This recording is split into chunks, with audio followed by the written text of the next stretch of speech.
Hey there, Humbug here. We're going to be playing the Breath of Fire series, and I'm making an executive decision to skip the first one. The reasoning for that and the synopsis are going to follow, so here we go. So unless there's a ridiculous amount of demand and a convincing argument for me to play the first Breath of Fire, I am not going to do it. This game is a somewhat miserable experience and offers very little in terms of substance or entertainment. There are a couple good, stupid lines, but not enough to merit a full playthrough. Like, it's not even the good kind of miserable like Sonic, where we can punish ourselves for several hours and turn our agony into entertainment. It's just dull and stupid, and the dungeons are frustrating with no reward for playing through them.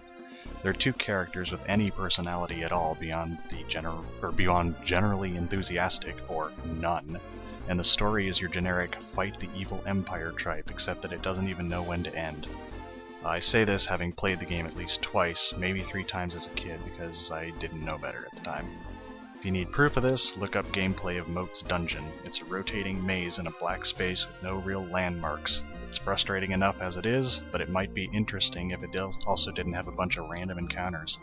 Anyway, gonna outline the plot here, so spoilers ahead. Long ago, the goddess Myria, known as Tyr in the original Breath of Fire, because of character limitations, came to the Dragon Clan and offered to grant their wishes. The Dragon Clan split into the Light Dragons and the Dark Dragons and waged war, which of course caused massive destruction to the world due to the dragon's power. Eventually, one of the Light Dragons sealed Myria away with 6 keys, each holding different powers over the environment. These keys are never seen again in any of the other games. Many generations passed, and the Dark Dragons nearly drove the Light Dragons into extinction because the Light Dragons decided to seal away their dragon powers, fearing the destruction they might wreak upon the world. As we know, unilateral disarmament in the face of a relentless enemy of roughly equal power is a brilliant move. So you play as Ryu, whose name means dragon and unfortunately has never changed throughout the whole series. He is a blue-haired silent protagonist, which is only slightly changed in Dragon Quarter, where he talks. Your village, Drogan, is burned by Emperor Zog's forces, presumably because he couldn't beat Superman, but you and many of your friends and family hide away from the fireproof shelter while your sister sacrifices herself. Presumably.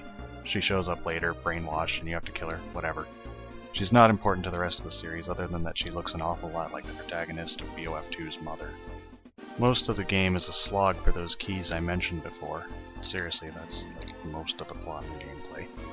Of special note, and primarily why I'm giving this synopsis, however, is that a lot of the races are set up in this game, working into the furry element and why we're playing these games.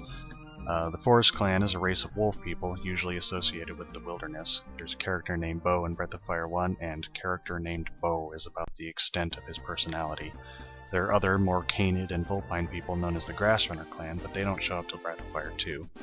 The Iron Ogre Clan is a bunch of oxen, and they're strong, typically taking jobs as blacksmiths and the like. The Manillo are a bunch of fish people who are often merchants, and you see them throughout most of the rest of the series. In Breath of Fire 1, they can turn into giant fish and swim around in the bottom of the ocean, but that never plays into the rest. The Sand Clan are basically Jawas. Like, seriously, look at them. And then there's the Winged Clan, who are humans with bird wings. Nina, a recurring character name like Ryu, is from this clan. They're humans too, and they have no power or specialization. Oddly enough, humans is also the term used for a bunch of different clans living in one area. The only straight-up human whoever joins your party in any of these games is Karn, a thief in Breath of Fire 1. Thief is pretty much the extent of his personality, though I guess he also falls into the generally enthusiastic archetype too. But he does get the power to fuse characters into more powerful beings, which you sort of see in later games. Kind of. So I guess he's somewhat relevant. Speaking of the Winged Clan, in this game, once one of them reaches adulthood, she can turn into a giant bird, and when Nina does this through some stupid time bullshit later in the game, she becomes your air travel. That precedent is important for Breath of Fire 2. Try to remember that.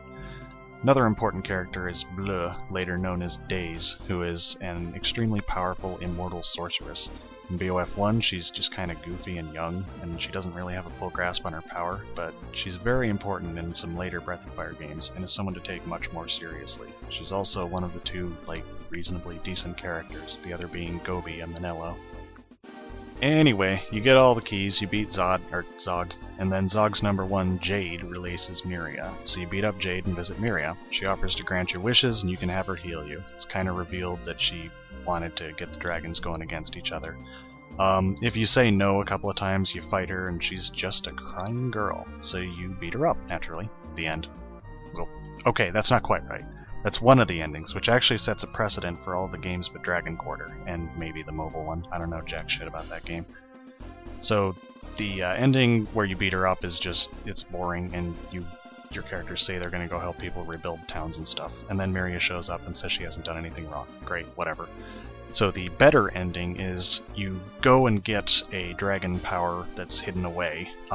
It's called Agni in Breath of Fire 1, and in BOF 2 it's called Anthony, but I'm pretty sure it's supposed to be Infinity, as Breath of Fire 3 and 4 call it that. Anyway, you get that power and then you use it on the crying girl, and she turns into this! And then you spend the next 30 minutes making a sandwich and surfing the web while you set your game to auto-battle with your dragon god against this boss. When you beat her, she says she'll be back, and you get a slightly less boring ending where it's basically the same thing as the crappy one, only your characters talk more and you get a bird flying around the world in the credit sequence. It's not a good game, okay? So yeah, that should be all the important stuff from Breath of Fire 1. Maybe talking about it was sort of agonizing, but it's nowhere near as agonizing as the game itself. So yeah, Light and Dark Dragons, Winged Clan turned into birds, Manillo, Blue Days is an ageless sorceress, Goddess Miria's evil-ish, but more of an insidious type of evil, where she doesn't get her hands dirty directly. Anyway, there you go. On to Breath of Fire 2.